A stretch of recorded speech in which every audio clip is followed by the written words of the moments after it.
네, 수타니파타 시간입니다.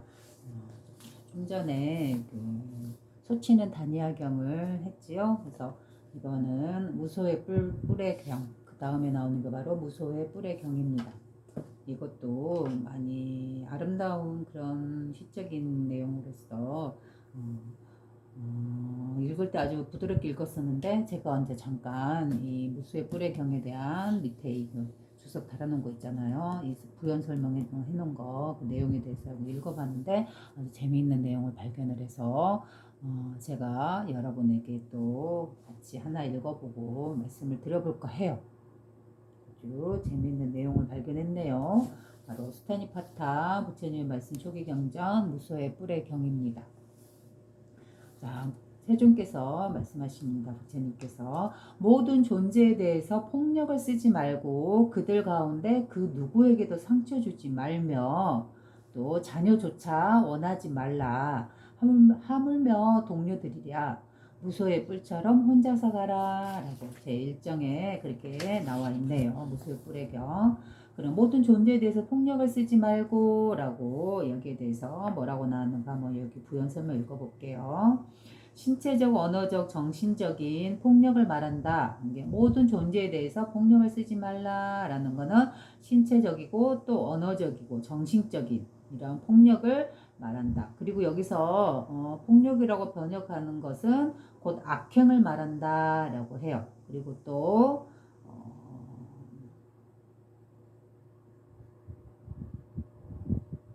이래요. 그래서 이 내용에 대해서 또 그 인연 배경 같은 그런 이 말을 하게 된 인연 배경 같은 그런 내용인지 이제 또 연결해서 나오네요.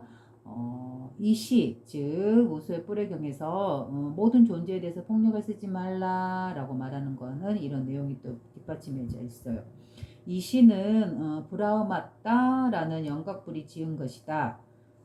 영각불이란 연기를 깨달은 부처님을 영각불이라고 하죠. 연기라는 것은 이 세상 모든 것은 서로 각자 독립적으로 개체적으로 또 존재하고 있는 것이 아니고 서로 연기적으로 잠시 인연 조건에 따라서 이게 잠시 그런 모습을 그런 상태를 띄우고 있는 것 뿐이다. 그런 감정 상태나 그런 나라는 삶의 상태를 펼쳐내고 있는 것 뿐이다. 그러나 이 주변의 배경, 인연 조건들이 변화가 오면 그런 것들은 흩어지고 만다. 그래서 다시 깨끗한 원래 텅 비은 이 맑음의 본성의 상태로 되돌아간다. 그러나 그러한 삶이 펼쳐져 있는 상태였다 하더라도 늘 어때요? 늘 이 청정한 상태에서 벗어난 적이 없다라는 걸 깨달은 것. 이걸 갖다 연기에 대해서 깨달았다라고 하는 거죠. 그래서 이 시는 브라흐마따라는 영각 부처님께서 지은 것이다. 과거 불인 여기도 나오네요. 과거 부처님. 그죠? 제가 앞전에 한번 잠깐 이야기했었잖아요. 앞전에 이야기할 때 과거에 7분의 부처님이 계셨다라는 그런 말을 했었죠. 석가모니 부처님 이전에. 그래서 과거 불인 갓사파 부처님 시대에 그는 수행승으로서 2만 년 동안을 숲속에서 살았다. 그리고 나서 베나레스 왕의 아들로 태어났다. 아버지가 죽자 왕이 되어 수도인 베나레스와 함께 2,000개의 도시를 다스렸으나 조용히 두루 체움의 수행을 좋아해서 왕궁에서 홀로 선생에 들기를 좋아해서 높은 누각에 올라가서 세안을 하고 이쑤개를 가져오고 음식을 운반하는 하인 이외에는 누구도 접근하지 못하게 했다. 보름 정도가 지나자 무료해진 그의 아내는 한 대신을 협박하여서 왕의 침실에서 불륜을 맺게 되었는데 다른 대신들에게 발각되었다. 대신들은 왕에 대한 중대한 범죄라고 생각하여 왕에게 고했으나 왕은 처음에 믿지 않았으나 거듭되는 상소에 그 대신의 죄를 물었으나 재산을 몰수하거나 형벌을 내리지 않고 나라에서 추방만 하였다. 그는 재산을 가지고 다른 나라로 가서 다른 왕의 환심으로 사고 그를 섬기게 되었는데 그 왕을 설득해서 브라흐마따를 공격하도록 유도했다. 마침내 전쟁이 벌어졌다. 그러자 브라흐마따의 대신은 왕의 반대에도 불구하고 생명을 빼앗지 않는다는 약속을 하고 적을 습격하여 쫓아버렸다. 브라흐마따는 전쟁에서 홀로 명상에 들어 자해를 개발하여 영각불이 되어 그 감흥을 시로 읊은 것이다 라고 그래서 어떻게 말했냐고요? 모든 존재에 대해서 폭력을 쓰지 말고 그들 가운데 그 누구에도 상처 주지 말며 자녀조차 원하지 말라. 하물며 동료들이랴 무소의 뿔처럼 혼자서 가라. 그래요. 이건 분명 우리 석가모니 부처님의 말씀이다 라고 이 경전을 대했는데 또 이 내용을 보면 어때요? 과거불이라는 부처님 즉 왕이자 수행승으로 살았던 브라흐마다라는 그런 사람이 지은 시다라고 또 여기에가 내용이 나와 있죠. 그죠? 그래서 보면은 왜 그런 거 있잖아요. 우리 논어 그러면은 공자가 썼다라고 생각할 수 있지만 어디까지나 논어는 공자의 제자들이 또 후대 사람들이 이렇게 서로 이 공자의 가르침을 조금씩 조금씩 이렇게 기록한 그런 내용들이다라고 볼 수 있죠. 직접 공자가 쓴 것은 아니다라고 보는 것이죠. 마찬가지로 여기 이 수타니파타라는 것도 어때요? 부처님께서 직접 이 책을 이렇게 기록한 건 아니죠. 그죠? 부처님의 가르침을 받은 제자라든가 후대 사람들이 부처님의 가르침을 상기하고 기억해 내어서 여기다 기록하는 것이죠. 그죠? 그러면 기록하다 보면 물론 지금은 어디까지나 지금 이렇게 7분의 과거의 부처님이라는 존재에 대해서 이렇게 몸을 갖고 계신 부처님인지 실제로 고대 살았던 아니면 이 본성자리를 다양한 측면에서 여러 신들의 존재라든가 천사의 존재라든가 이런 식으로 나타냈던 도마복음에서처럼 그 나가마디 경전에서처럼 그런 식으로 이 자리를 층계 내어서 가장 위에 깨끗한 순수한 본성에서부터 물질계로 내려오는 이 과정을 단계별로 나누어서 이 각각의 단계를 각각의 신 또는 각각의 천상 또는 각각의 부처님이라고도 표현할 수 있겠죠. 그죠? 나가마디 경전에서는 최초의 사람이라는 거 이 본성자리를 말하듯이 그죠? 의인화해서 사람화해서 마찬가지로 여기서 말하는 과거불이라는 거 있죠. 과거 일곱 분의 부처님이라는 과거 칠불이라는 그런 말도 이 부처님의 본성의 자리 원래 청정한 본성의 자리에서 물질 세계로 나아가는 물질 세계가 나오는 이 과정에서 계층해서 7개의 단계를 주고 그 단계를 7분의 부처님이라고 표현한 그러한 언어일 수도 있어요. 그죠? 그렇지만은 우리 가르침이라는 게 이 진리의 가르침이라는 게 비단 석가모니 부처님 때 생겨난 것이고 그 이전에는 없었냐면 그거는 너무 단순한 생각이겠죠. 분명히 석가모니 부처님이 존재하기 태어나기 이전에도 분명히 진리는 있었고 그죠? 여러 또 그 우리가 알지 못하는 그 시대 고대 성현들이 이 진리에서 사람들에게 가르쳤을 것이고 그죠? 이제 그런 맥락을 이어서 부처님도 태어나셔서 석가모니 부처님도 태어나서 또 그 시대의 진리를 배우고 그죠? 깨닫고 그래서 또 다시 그 시대 사람들에게 전해주고 또 다시 그게 시간이 지나면서 이렇게 책을 통해서 수타니파타라는 책을 통해서 후대 사람들이 기록하고 제자가 기록하고 그래 부처님의 말씀들을 기억해서 기록하고 그러면서 이런 책이 나온 게 되는 거잖아요. 그죠? 그렇게 치면은 여기에서 나오는 이 무수의 뿔의 경에서 첫 번째 구절을 막상 이 시를 읊은 사람은 석가모니 부처님이 아니 브라흐마다라는 그 존재가 또 읊은 것을 이미 고대에 입었던 것을 이 책 안에 기록해서 넣었다라는 그런 측면도 볼 수도 있어요. 가끔가다 저도 이걸 느낀 건데 이 수타니파타를 보다 보면은 꼭 부처님의 말씀이 아닐 수도 있어요.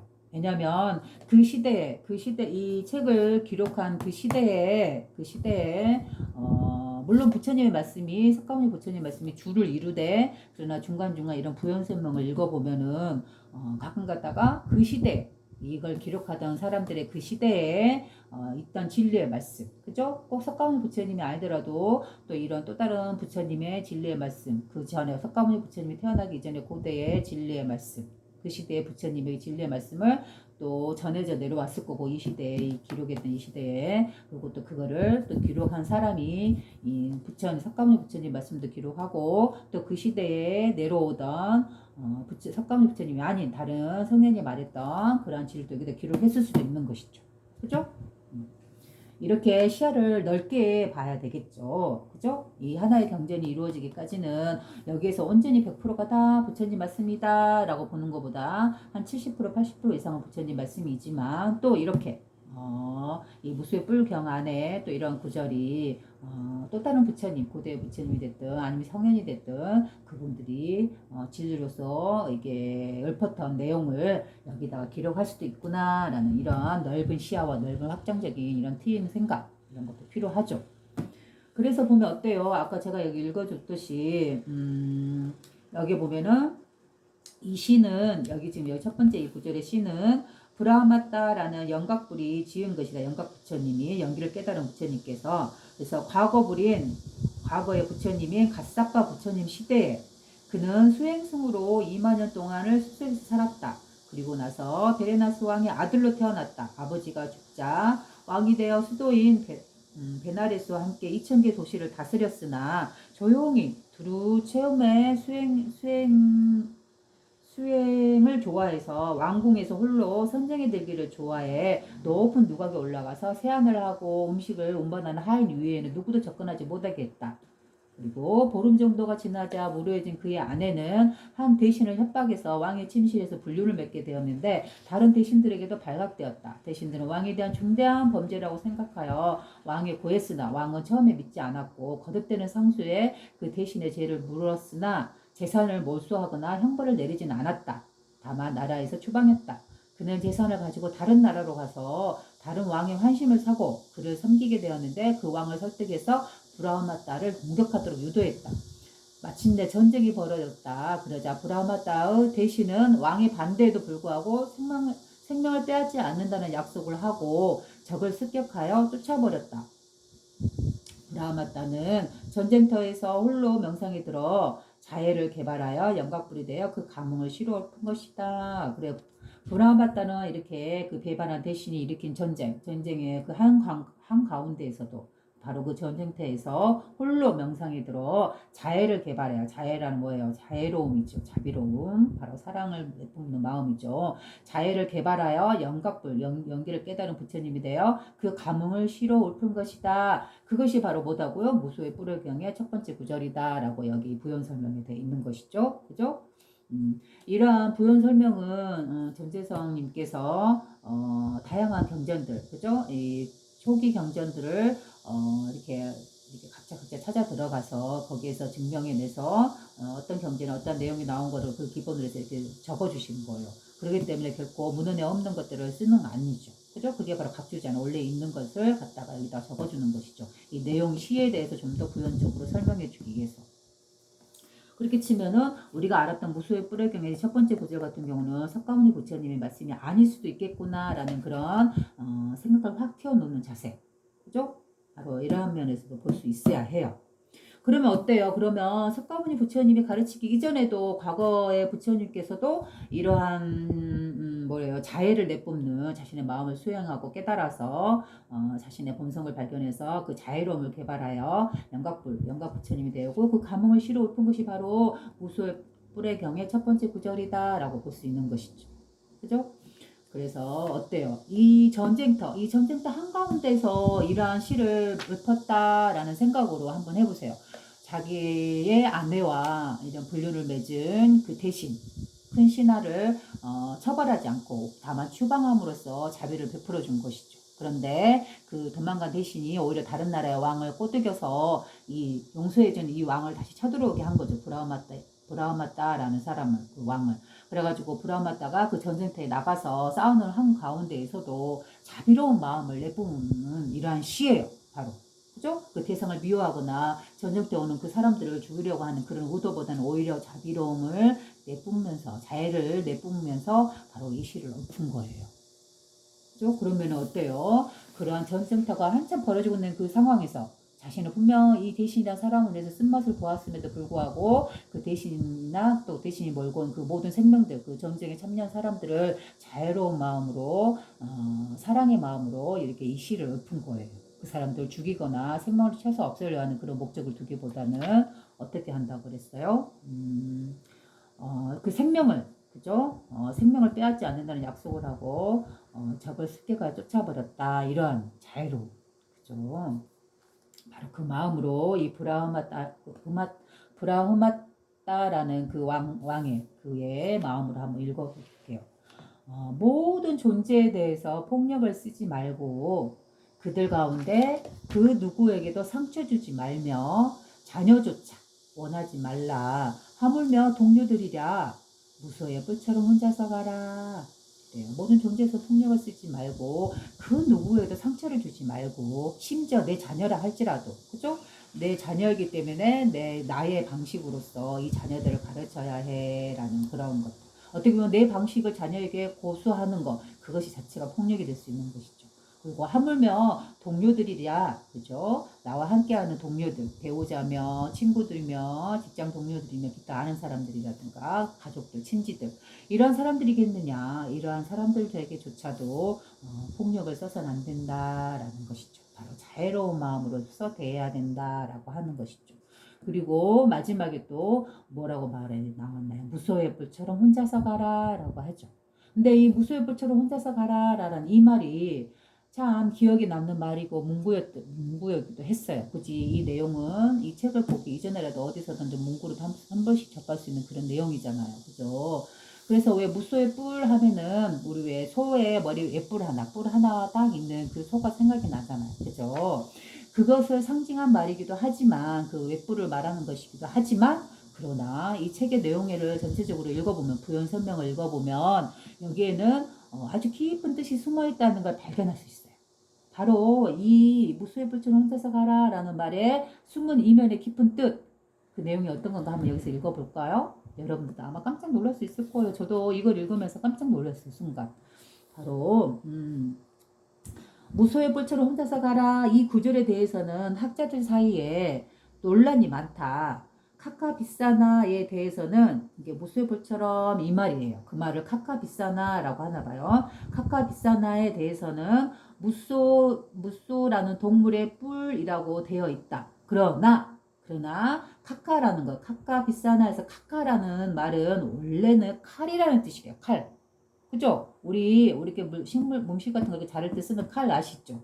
원래는 칼이라는 뜻으로 무소라고 여겨진 것은 후대에 가서 빨리 문헌에서 드물게 나올 수 있는 것이래요. 즉 원래는 카카 비싸나라는 뜻에서 카카라는 건 칼이래요. 칼. 그럼 여기서 어때요? 자, 부처님께서 말씀하신 건데 고작 이런 음식을 자르는 이러한 단어를 표현하기 위해서 칼이란 말을 썼을까요? 아니겠죠. 그러면 어떻게 우리는 바로 우리의 마음을 다스리는 것에 있어서 그 마음 다스림을 늘 말씀하는 것이 바로 성현이요 부처님의 말씀이시잖아요. 그러면 마음을 다스림과 칼과 서로 연관시켜 보세요. 그럼 칼이라는 건 어떤 기능을 하는 것일까요? 그래요. 제가 앞전 타임에 앞전 그 수타니파타 영상에 올렸던 그 내용이 어때요? 그 우리나라의 시조인 그 환인 환웅 당군 이야기를 하면서 거기서도 천부삼인이다. 즉 하늘이 부여한 세 가지 진리, 세 가지 법의 측면이라는 그런 뜻에서 부처님께서는 삼법인을 말을 했고 당군은 천부삼인을 말을 하고 그 천부삼인이라는 그 진리를 토대로 이 나라를 다스렸다, 사람들을 다스렸다, 이 세계를 다스렸다라고 볼 수 있는 것이죠. 그리고 거기에서 천부삼인이란 하늘이 부여한 진리라는 뜻에서 그 진리를 세 가지 측면으로 나누되 그 세 가지의 측면을 물질화, 형성화 만든 게 무엇이냐 그러면 천부삼인이란 바로 첫 번째가 칼이요, 두 번째가 거울이요, 세 번째가 방울이다 했잖아요. 그죠? 그 중에서 첫 번째 바로 칼. 그래요. 그러면 여기서 말하는 여기 경전에서 나온 칼이란 어떤 걸 다스리는 칼이었겠어요? 바로 자신의 마음을 다스리는 칼이잖아요. 그죠? 그러면 마음을 다스리는 칼이란 뭐예요? 자신의 감각에 올라오는 다양한 탐심이 올라오는 그것을 칼로써 그 싹을 바로 싹둑싹둑 잘라내고 오로지 욕심 없고 감각에 흔들리지 않는, 탐욕에 흔들리지 않는 이 선한 순수한 우리의 본성의 상태를 늘 또랑또랑하게 유지해라 라는 것이죠. 그죠? 바로 이 상태가 선정이요, 자선이요, 또 유교에서 말하는 경의 상태인 것이죠. 늘 깨어있는 상태. 그죠? 그래서 아주 여기서 무소의 뿔처럼 혼자서 가라 해서 무소의 뿔이라는 이 단어 혼자서라는 여기 이 문구에서 바로 이 무소의 뿔처럼 혼자서라는 말은 바로 무엇을 뜻하냐면은 카카비사나로서 카카라는 말은 원래의 뜻은 칼이다라는 뜻이래요. 그러면 어때요? 부처님의 말씀. 늘 이 6가지 탐심을 다스려라 라는 그 말씀. 바로 탐심이 올라올 때 칼로서 쳐내라 라는 말과 똑같은 말이 되는 것이죠. 그죠? 이런 재미난 걸 아주 발견했어요. 그래서, 오호, 얼른 빨리 여러분들과 공유해야겠다. 라고 해서 바로 또 이렇게 시작을 했네요. 그죠? 제가 오늘 이제 오후에 4시 좀 넘으면 이제 또 일을 하러 나가야 돼요. 교대 근무라서 오후 근무 전 반 근무를. 근데 잠깐 시간을 내서 이 부분을 말씀드리고 싶어서 이렇게 한 거예요. 그죠? 와, 그러면 어때요?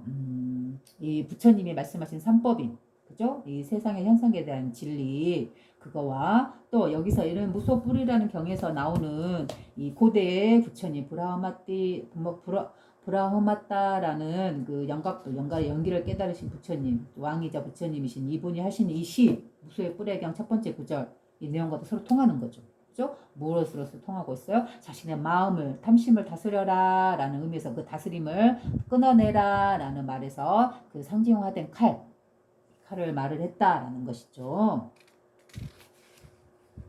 그리고 더 읽어볼게요. 또 카카는 원래는 칼이라는 뜻으로 무소라고 쓰여진 것은 후기에 빨리 문헌에 의해서 드물게 볼 수 있는 것이다. 원래는 무소의 뿌리란 말은 바로 카카 비사나로서 이 말은 칼이란 뜻이었다 라는 거죠. 아주 큰 깨달음을 여기서 우리가 하나 또 큰 지혜를 하나 얻고 가는 것이죠.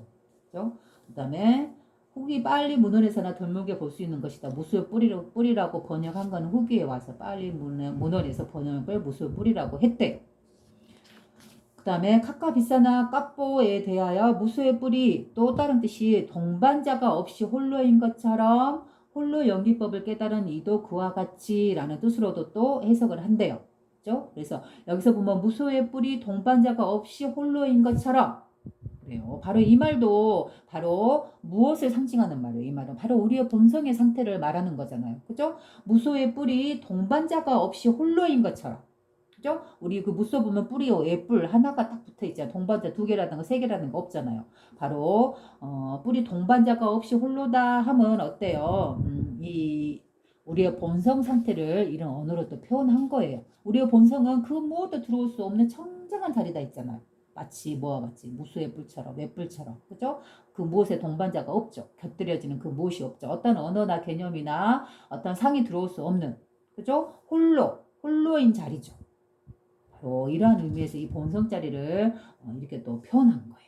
무수의 뿔이 동반자가 없이 홀로인 것처럼 즉 이 본성의 자리 우리의 마음자리 우리 본래 마음자리는 어떠한 감정이나 어떠한 개념이나 어떠한 언어나 지식이나 그죠? 어디에도 물들지 않았다는 거 바로 홀로 청정하게 이렇게 우뚝하니 고요하니 홀로인 것처럼 마치 무수의 뿔이 홀로 있는 것처럼 어때요? 이렇게 생각하니까 이게 앞뒤가 맞고 그 의미가 더 깊게 다가오시죠? 홀로 연기법을 깨달은 이도 그와 같이 라고 돼 있네요. 그죠? 그리고 더 읽어볼게요. 자, 이제 또 그래서 계속 내려가다가 또 여기서 보면 무수의 뿔처럼 혼자서 그 다음에 마지막에 가라라는 말이죠. 이 가라라는 말은 단지 걸어가라라는 뜻이 아니고 여기서는 이 가라에 대해서 또 다른 해석을 말하고 있어요. 무소의 뿔처럼 홀로 가라라는 번역을 여기에서는 짜레라는 말을 걸어가라라고 번역할 수는 있으나 그러나 또 다른 측면이 있대요. 다른 경전에서 보면 행하라, 삶을 실천하라 라는 뜻을 알 수 있는데 바로 무엇을 실천하라는 것인가? 그 말은 8가지의 삶을 실천하라는 거예요. 그죠? 바로 뭐가 나오나? 팔정도. 그죠? 팔정도라는 그런 느낌이죠. 그 중에서 8번째 중에서 첫 번째가 여기서는 4가지 행주자화에서 위의를 지키는 삶의 실천이라고 해요. 그래서 행주자화랑 걸어가고 머물고 눕고 앉아있는 이러한 상태 우리의 삶의 모든 순간순간에서 위의를 지키는 삶이란 뭐예요? 바로 늘 깨어있는 상태 그거를 실천해라 라는 거고 그 다음에 2번째는 감각 능력을 수호하는 삶의 실천이래요. 감각 능력을 수호한다라는 건 뭐예요? 바로 이 6가지 감각에 의해서 일어나는 다양한 그 탐심이나 다양한 감정을 일어남을 칼로 자르듯이 깨끗하게 잘라내라. 이런 걸 바로 감각 능력을 수호하는 삶의 실천이라고 말을 한 거예요. 그죠? 그 다음에 3번째가 4가지 색임의 토대를 닦는 삶의 실천이라고 해요. 여기서 이제 4가지 색임의 토대다라는 거는 색임이라는 거는 말 그대로 무언가를 새기는 거잖아. 즉 염한다는 뜻이죠. 늘 염하고 있다. 늘 색임을 하고 있다. 늘 생각하고 있다. 늘 주의 깊게 관찰하고 있다. 이런 뜻이죠. 그럼 무엇을? 바로 자신이 일어나는 이런 다양한 감정을 늘 고요한 상태로 다시 되돌리는 이러한 상태로 이끌어가는 이러한 것을 늘 실천해라 라는 것이겠죠. 그 다음에 5번째, 4가지 거룩한 진리에 대한 삶의 실천. 4가지 거룩한 진리라는 뭐예요? 사성제죠. 모든 괴로움은 어디서 시작되는가? 바로 집착. 내가 원하는 거에 대한 탐심, 집착에서 시작된다라는 걸 그거를 알고 삶에서 집착 없이 살아가는 것. 욕구하되 그러나 탐심까지 탐욕이 되지 않는 삶. 바로 이러한 삶을 살으라는 것이죠. 그 다음에 6번째 4가지 이건 했고 7번째 4가지 수행자의 경지를 닦는 삶의 실천이래요. 4가지 수행자의 경지를 담는 삶의 실천. 바로 4가지 경지는 뭐예요? 사성제죠. 그죠? 집착 없이 삶을 살아가는 것. 내가 욕구하고 원하되 그러나 탐욕으로 빠져들지 않는 이런 걸 삶에서 실천해라.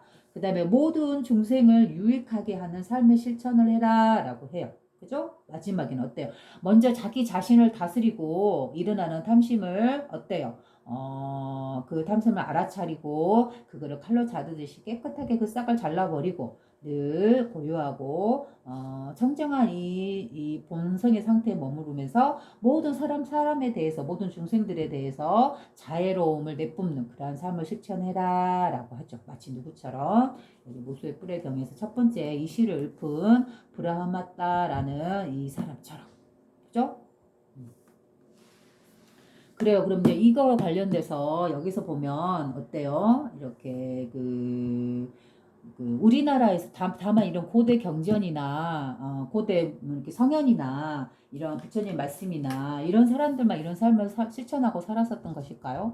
석가모니 부처님이나 이런 연기를 깨달은 사람이라든가 그렇지 않아요. 제가 아주 오래전에 뭐 때문에 이제 검색을 하게 됐는지는 모르겠는데 오래전 기억이 있어요. 그 남명조식이라는 선비가 있어요. 우리나라 선비. 그죠? 우리나라의 옛날 조선시대에 학문을 하고 또 그 실천 그걸 실천함을 아주 중요시 여겼다. 우리 고대 선비들 바로 이러한 분들도 남명조식이라는 분이 계셔요. 그죠? 조식이 실제 이름이고 남명은 이제 호죠. 호. 그죠?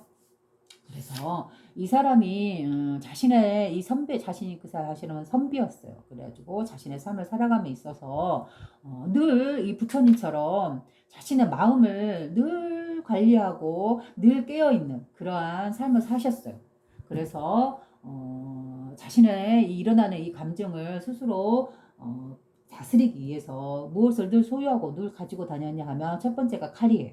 칼이고 두 번째가 방울이었어요.